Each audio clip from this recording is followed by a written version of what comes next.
ایک تو تاریخی طور پر پاکستان میں 2 بار پہلے ووٹ آف نو کانفیڈنس دیا گیا ہے. ایک بار محترمہ بے نظیر بھٹو صاحبہ کے خلاف 89 میں اور دوسرا جو اس کا تھا پرویز مشرف کے دنوں میں جو پرائم منسٹر شوکت عزیز 2006 میں اس کے خلاف. وہ دونوں ووٹ آف نو کانفیڈنس جو تھے وہ ناکام ہو گئے اور وہ دونوں اپنے اپنی پرائم منسٹرشپ کو بچا پائے تھے. اب یہ تیسری بار کوشش ہو رہی ہے. تو ہسٹوریکلی تو پاکستان میں فی الوقت یہ روایت رہی ہے کہ حکومت کے پاس جو لیورز ہیں اس کی وجہ سے نو کانفیڈنس موشن کا 2 بار تو کامیاب نہیں ہوا. کہہ نہیں سکتے کہ تیسری بار کیا ہوگا. ایک تو یہ ہسٹوریکل پوائنٹ ڈکتا ہے. دوسرا یہ ہے کہ یہ جو نو کانفیڈنس موشن ہو رہا ہے اس کا مقصد کیا ہے؟ اگر آپ دیکھیں تو یہ جو کچھ یہ گہما گہمی ہو رہی ہے کافی دنوں سے اس میں عوام کا کوئی تعلق نہیں ہے. بالکل نہیں. یہ ایسی جمہوریت ہے جو عوام کے بہبود یا اس کو سوچے بغیر یہ چل رہی ہے. یہ 10 15 20 آدمی ہیں جو ادھر سے ادھر یا ادھر سے ادھر جو وہ فیصلہ کر لے اس ملک کی قسمت کا. باقی یہ بھیڑ بکریاں ہیں. ان بیچاروں سے کوئی نہیں پوچھتا کہ بھائی آپ کیا کہتے ہیں. آپ سے کسی نے پوچھا آپ کیا چاہتے ہیں؟ یا یہ ہو کہ اگر جو اپوزیشن ہے یا اگر کوئی بھی اگر آپ نو کانفیڈنس دیتے ہیں تو بتائیے کہ جی آپ کریں گے کیا, کس وجہ سے آپ نو کان چلیے الف یا بے خراب ہے یا نہیں کو تو آپ بتائیے کہ آپ کیا کریں گے. آپ کون سی پالیسی نہیں لے آئیں گے, کون سی تبدیلی کریں گے. الف یا بے کو تو آپ ہٹا دیں یا نہ ہٹا دیں وہ الگ بات ہوئی.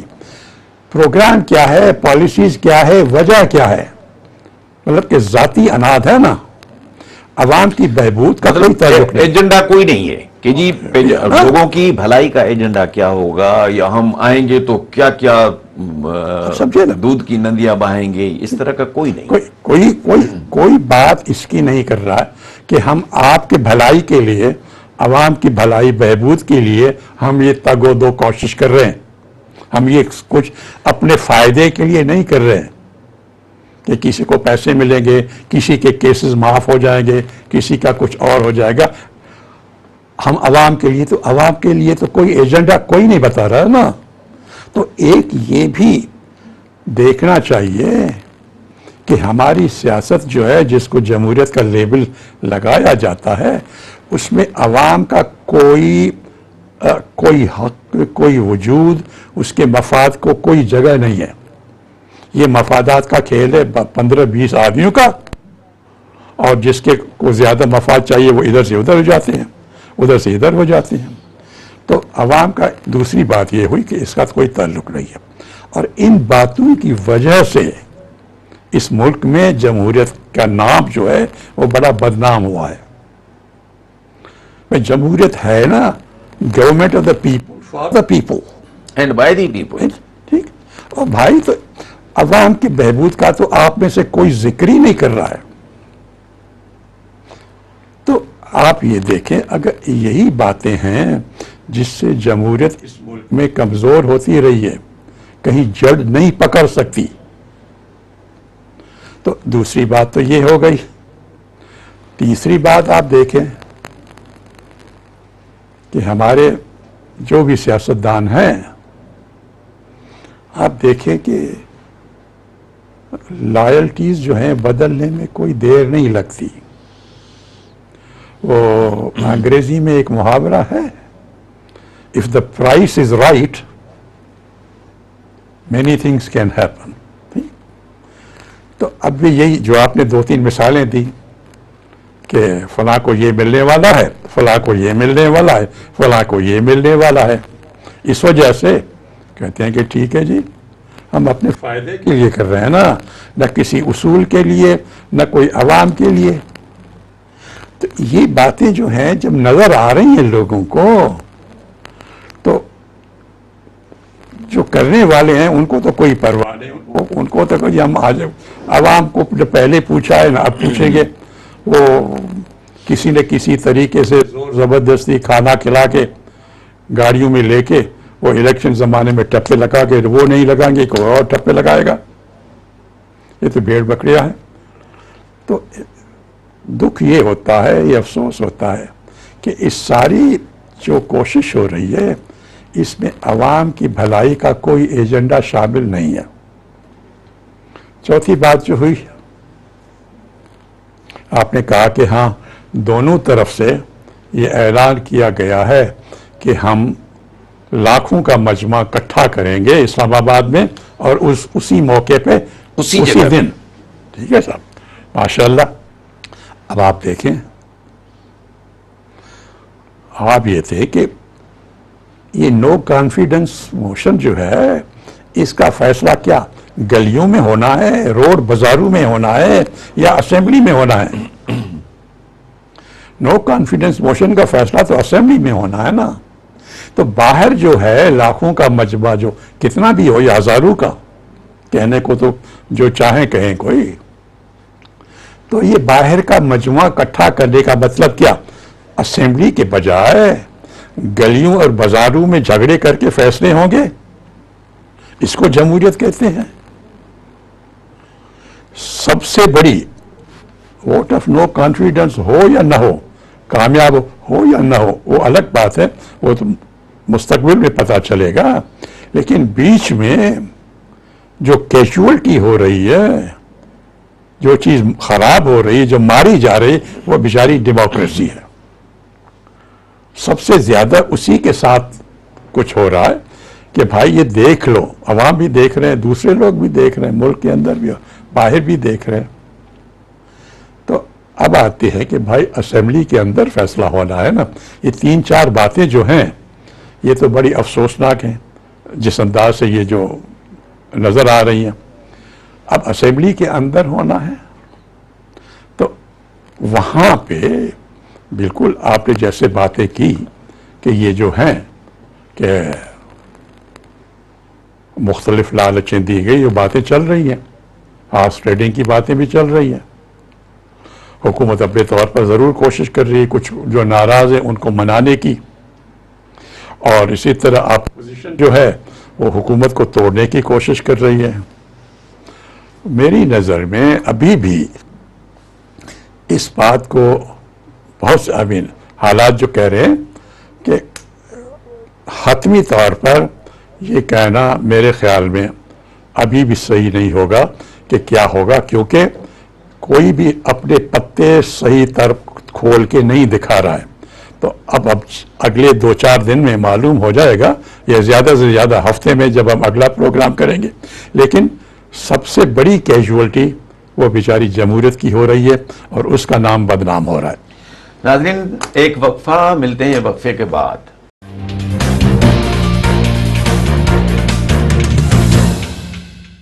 ویلکم بیک ناظرین.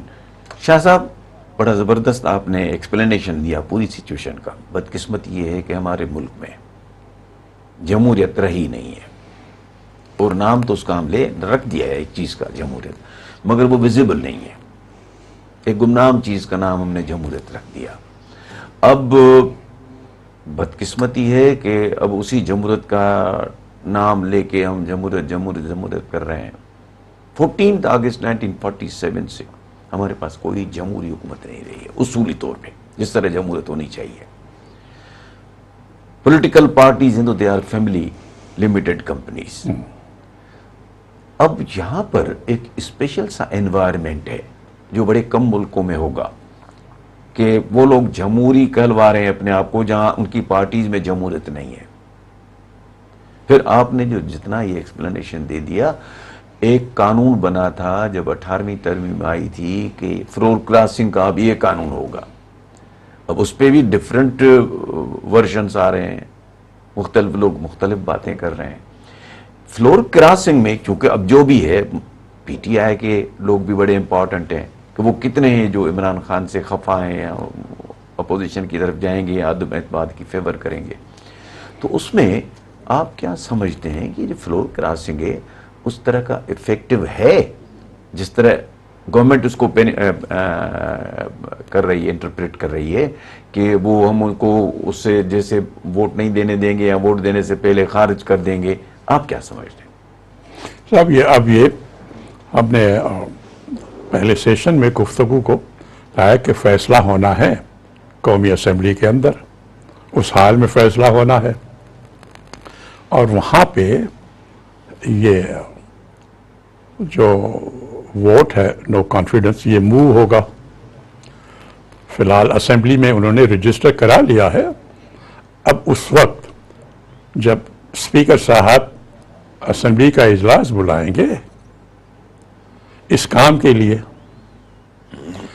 تو اپوزیشن جو ہے وہ اپنا یہ موو کرے گی کہ صاحب یہ ریزولوشن ہم موو کر رہے ہیں, اس پہ ووٹنگ ہونی چاہیے کہ اس ایوان کا وزیر اعظم عمران خان اور اس کے پارٹی میں اعتماد نہیں رہا, اس ایوان کا, اس قسم کا یہ موشن آئے گا, اس پہ ووٹنگ ہونی ہے. اب یہاں پہ آ کے مختلف سی انٹرپریٹیشن ہو گئی ہے. بے نظیر صاحبہ کے دنوں میں مجھے یاد ہے کہ وہ چھانگا مانگا لے گئے تھے اپوزیشن والے, نواز لیگ جو تھی وہ اپنے ایم ایل ایز کو لے گئے تھے چھانگا مانگا. وہ چیف منسٹر پنجاب تھے, اور ہاں وہ چیف منسٹر پنجاب تھے. چھانگا مانگا انہوں نے سب کو لے کے وہاں گئے کہ جی یہاں قابو رہو تاکہ حکومت یا پیپلز پارٹی والے آپ کو کوئی لالچ دے کے اپنی طرف نہ لے لیں. اسی طرح پیپلز پارٹی والے انہوں نے کیا کیا کہ اپنے ایم ایل ایز کو سوات لے گئے, کیونکہ فرنٹیئر گورنمنٹ جو تھی اس وقت شیرپاؤ تھے چیف منسٹر, تو انہوں نے کہا کہ ہم ان کو اپنے ہاں لے جاتے ہیں.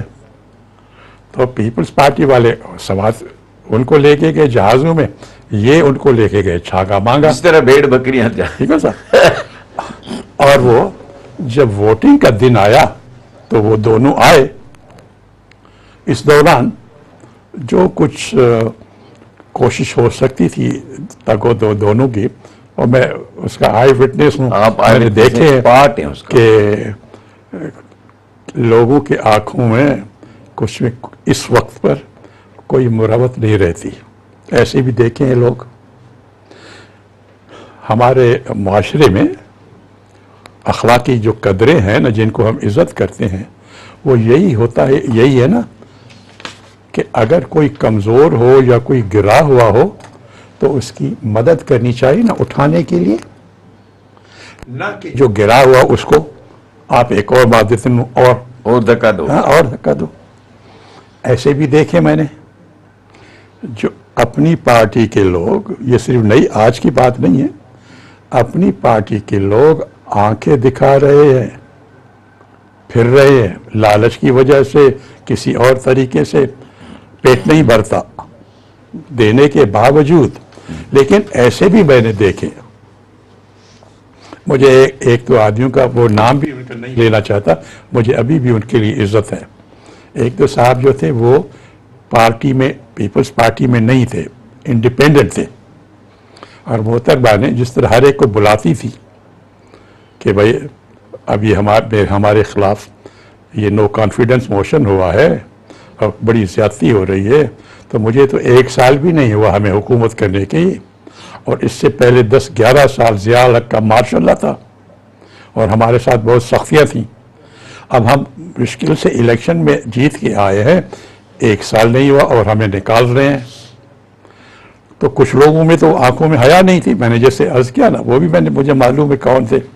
لیکن ایک دو مجھے خوشی یہی ہوتی کہ انسان, ایک دو ایسے لوگ بھی تھے جو انڈیپینڈنٹ پارٹی میں نہیں تھے, اور بی بی نے ان کو یہی کہا کہ آپ کے لیے ہم کیا کر سکتے ہیں, کچھ آپ کو چاہیے, جو دوسرے آ کے مانگتے تھے نا.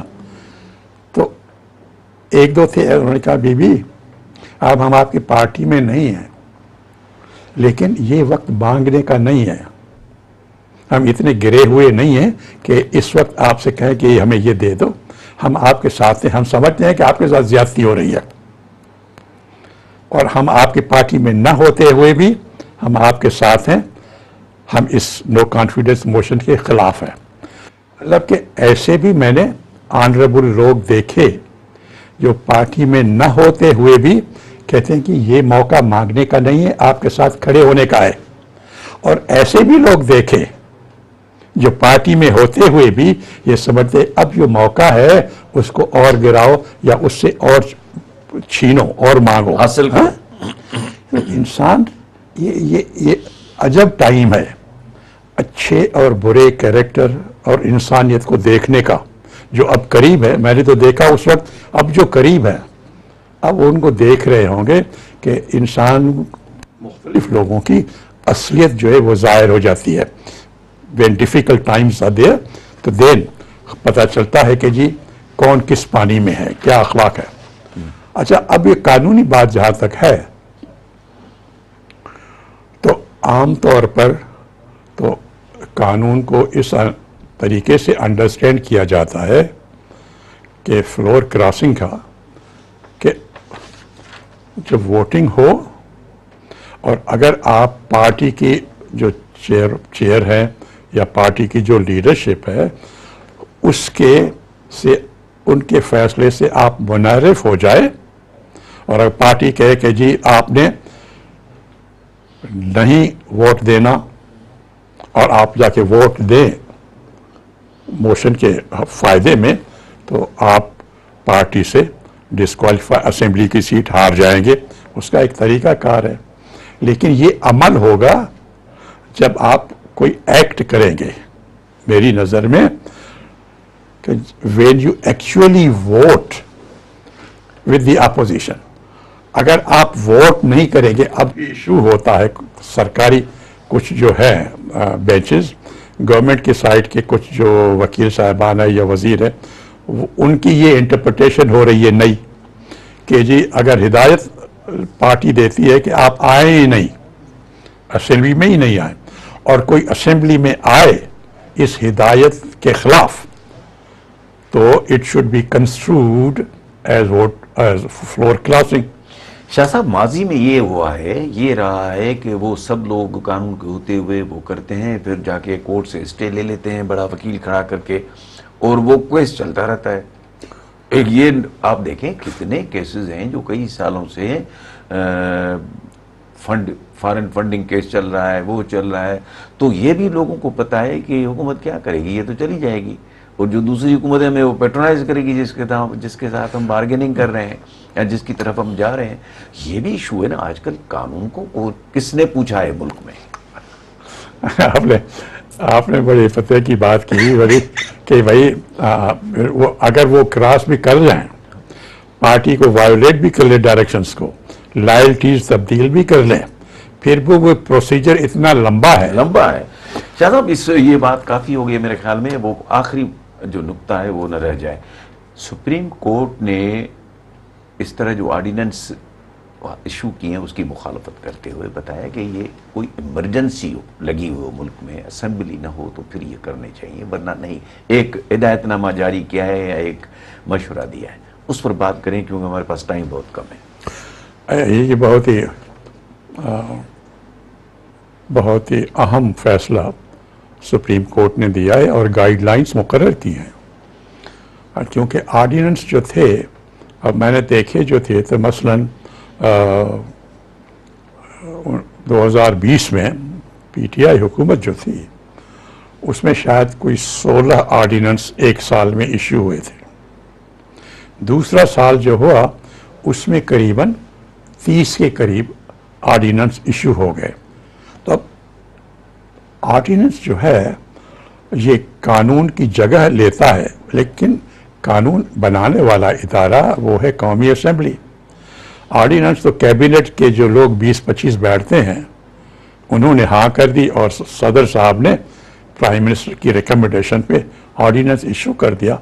تو جس طرح آپ نے کہا, ہاں اگر ایسی ایمرجنسی ہو کہ بہت اشد ضرورت ہو, یا اسمبلی جو ہے وہ اس کا اجلاس نہیں ہو رہا ہو اور لوگ اپنے گھروں میں ہیں جہاں جہاں کانسٹیٹیوئنسیز ہیں, اور ضرورت پڑے تو آپ کر سکتے ہیں. میرے خیال میں جمہوری لحاظ سے بہت اچھا فیصلہ ہے جو سپریم کورٹ نے دیا ہے کہ پبلک انٹرسٹ کو پروٹیکٹ کرے اور جو قومی اسمبلی کے جو حقوق ہیں لا بنانے کے ان حقوق کو پروٹیکٹ کیا جائے، ان کو یوزپ کر کے آرڈیننس کے ذریعے ختم نہ کیا جائے. ویسے بھی آرڈیننس کی تو 120 دن ہے، ختم تو ہو جائیں گے، لیکن یہ پریکٹس جو ہے یہ اینٹی ڈیموکریٹک ہے، یہ صحیح نہیں ہے، اور میرے خیال میں سپریم کورٹ نے گائیڈ لائنز دے کے جمہوریت کو مضبوط کیا ہے. ناظرین، پروگرام اختتام پذیر ہوا. خدا حافظ.